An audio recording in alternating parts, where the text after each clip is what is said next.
So the plan has been put into motion to secure the area of Trost District and eliminate all Titans. How's it going, guys? And this is my episode review of Attack on Titan episode 11. So we're actually getting to see the plan come together for the human race. They're starting to put the plan forward so that way they can battle these Titans and actually recapture Trost District, eliminate all the Titans within the area, and thus securing the first actual victory for the human population against these monstrosities. But this episode actually starts right where the last episode left off, with Pixis, asking Eren that question, will you help us? Will you do this? Will you actually help us, recapture Trost District? And of course, as we know, Eren says, yes, I will do it. I'm not sure if I am actually capable of doing it, but I will do it. And Pixis loves this. He's like, that's my boy. He's just patting him on like the shoulders there, and he's just like, all right, let's strategize, let's come up with a plan. And so he grabs in more of his crew to come in and talk with Eren, Mikasa, and Armin, formulate the plan that they're going to be doing, and we actually learn about it later on in this episode what the overall plan is. But in this overall scene, Armin is very hesitant because he's looking at this whole situation. It's like, we don't know if any of this is going to work, and he's like, how can you believe in Pixis and this overall plan? And Eren is just like, I believe in Pixis because this man knows what he's doing. He's in charge of, he's in a top position for a reason, and he sees the overall big picture about fighting these Titans, about actually moving forward and actually winning it against these Titans. But then there's also a line that Eren says towards talking about Pixis that I think is very important for what's going to be happening later on in this series. And he basically says this line, that the Titans might not be the only threat to the human race. And this is actually very, very important, and actually comes into a story later on where Pixis is talking to Eren. And this just kind of shows that, yeah, sure, the Titans are this main big threat, but there could be this other subplot, sub-enemy bubbling to the surface in a way to where mankind is just like, we have to fight something else besides these Titans. So we have this whole plan put into motion where they're going to recapture Trost District by using Eren's, Titan form to grab this giant-ass boulder that's in the middle of the district, and he's just basically going to plug up that hole with this giant-ass rock. And all the recruits are hearing about this new plan. It's like, why are we going out there? And they're like, hell no, we're not going back out there. A lot of people are panicking. A lot of people are basically going to be traitors and leave the recruits, leave the whole mission behind and go back to their friends and families because they just don't want to go out on a suicide mission. A lot of panic, and a lot of people are either panicking because they don't want to die, and other people are talking to other people saying cause a scene so that way we can escape in this chaos. And everyone is just overall panicking. And it's at this moment where all the recruits are just laid out in the town square. They're just panicking. They're talking about the whole situation. They're just very unsure over everything. But up on the wall, we actually have Pixis walking with Eren. He's giving him a brief history lesson. And this goes very true with how our world basically works as well, because if you think about it, in a time before the Titans, within Attack on Titan, humans fought humans. It's human nature in a way.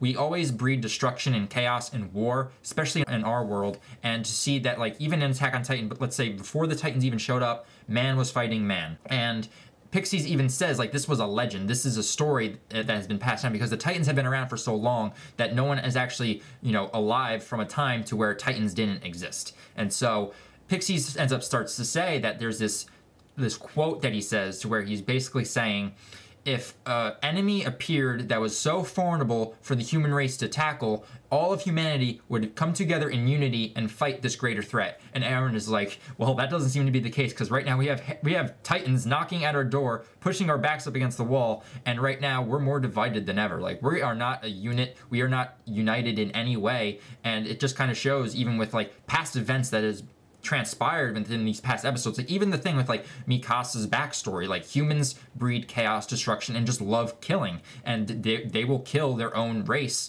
even if that means that there's this greater threat depleting and putting them to the brink of extinction. So Pixis is like, man, you think the same as me, and he's just looking at him, and as they're walking, they actually spot Hannes, and Hannes is looking at Eren, and is like, oh, it's nice to see that Eren is alive, and Eren gives him the look like, get back to work, you, and he's just like, how dare this kid, talk to me in that way. But then, since he's acting in such a way, he can guarantee, just from the way that Eren's demeanor is, that Mikasa and Armin are also safe. So it bodes well for him to where he's at ease. He's he doesn't have to worry that none of them actually died in the battle and that they're all safe. So that's good for Hannes right there. And I love the part where Pixis just grabs his drink, he takes a swig, and he just hands it to Eren, and Eren's like, yeah, I'll drink it, and he just spits it out. He just does not like it whatsoever. And I love that little shot of Eren, and Pixis just like, Yeah, he doesn't like it.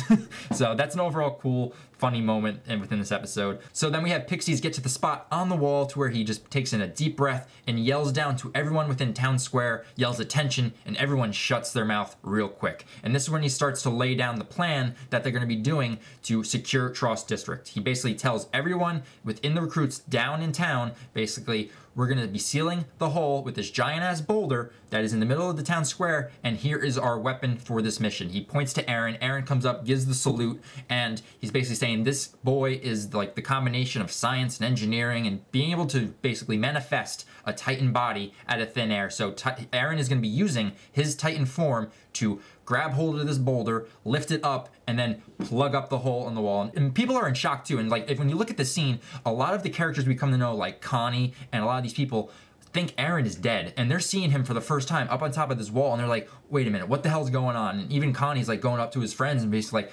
I might be stupid, but what the hell's going on here? And even Ymir is just like, shut up, stupid. I love that scene. It's just so like contradictory and just like so like snarky. I love that that line was even in. It's like, I know I might be stupid, but what the hell's going on? It goes, shut up, stupid. So I like that moment, but not everyone is in the loop of the overall situation. And so a lot of people start to panic. A lot of people actually start to leave. And it's at this moment that where the chaos kind of ensues to where you have a lot of people deserting, and some of the commanders are turning around, like getting their swords out of their seats and basically saying like, I will kill you right on the spot. Do not leave right now. Do not do that. And so this is when Pixis gives another authoritative move to where he's basically saying anyone who leaves right now will be pardoned. But just know this, if you guys leave, we might lose this battle. So anyone who wants to leave and wants to see their loved ones, their friends and family get eaten by Titans, you may leave right now. And I love the phrasing of that because it makes them rethink about all their loved ones and being able to see their loved ones' faces when the Titans are knocking at their door and are grabbing them and devouring them. And it makes them like rethink the overall situation. It's like, well, especially with this one guy. The one guy is like, his last hope is his daughter. And the overall thought of his daughter being devoured by a Titan is what drives him to fight these Titans. So that makes him turn around and makes everyone else like come back and rejoin the group. And now they're going to be moving forward with the plan. And I like that Pixis was actually able to say that and regain control of the overall situation and get everyone's fear of these Titans, getting them to fight for their loved ones, for humanity, and thus securing the first actual victory against these Titans. So everyone is planning.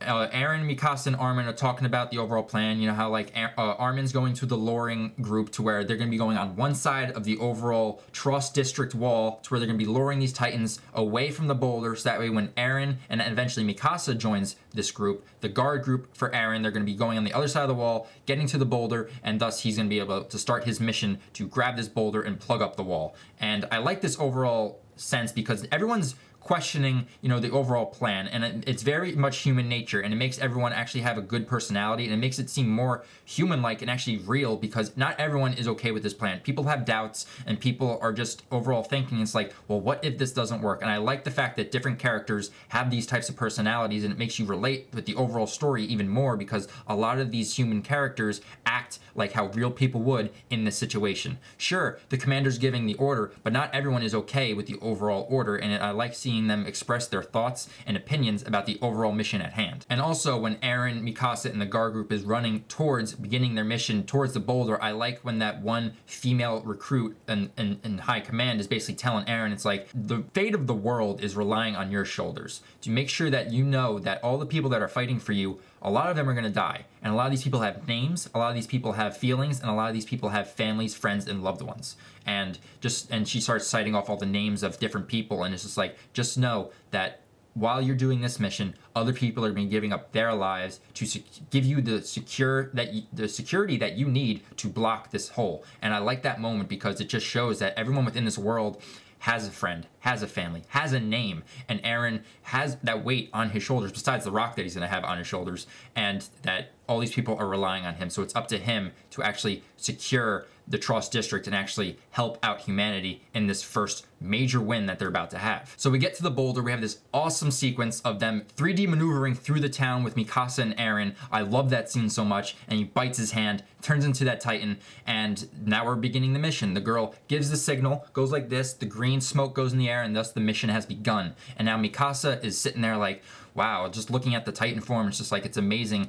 that Eren can do this, but when you look at the boulder as a human, it's like, there's no way someone can lift that. But Mikasa believes that with Eren and his Titan form, Eren is going to have the will to do this. And it's at this moment that we actually see Eren turn around and look at Mikasa, and Mikasa's like, Eren? And this is what the moment where he just punches right at her, and that's the cliffhanger of the episode. And I'm just like, really, you're gonna end it right there? It's a good cliffhanger, don't get me wrong, but it just shows that, like, right now it's like, where is Eren's mindset right now? I thought he was able to, like, hopefully control this form that he's had, but that seems to be not the case. So we have to come back with episode 12 and see what the hell is going on with Eren. Is Mikasa okay? Odds are she is, but you know, it's just giving us these questions and actually making us coming back for more. And I absolutely love when shows end like this, because it's like, damn, I love this show. I love it when they end on such good notes. Anyway, guys, that's it for my review of episode 11 of Attack on Titan. Let me know in the comments below about, guys, what you thought about this episode. Did you like Pixie's speech, giving it to the entire crew and military as they were down in the town square? Did you like actually getting to see a lot of these people, you know, questioning the overall plan and actually like expressing emotions and opinions? To me, I like that aspect because it makes it feel more fleshed out and makes the world feel more real. But let me know from you guys what you guys think about this overall feel of this episode and the episode in general. And like I've been saying, guys, Attack on Titan Season 2 is going to be here before you know it, and I'm reviewing all of Season 1, so if you guys are catching me for the first time, I'm doing all reviews to all 25 episodes of Season 1, and then once Season 2 gets here, I'm going to be doing live reactions and reviews. So if you guys are interested in talking more about Attack on Titan as it gets closer, subscribe to my channel so that way you can get all of that good content, because I'm really looking forward to once Season 2 starts. Man, I'm just like so hyped for it right now. It's just getting closer and closer, and I just really can't wait to see what is in store for us when Season 2 starts. So again, guys, that's it for this review. I'll be back with episode 12 very, very shortly, and until then, you guys can check out my channel for all the other good content that I'm providing for on this channel. And until my next Attack on Titan review, I'll talk with you guys then. All right, guys, see you later.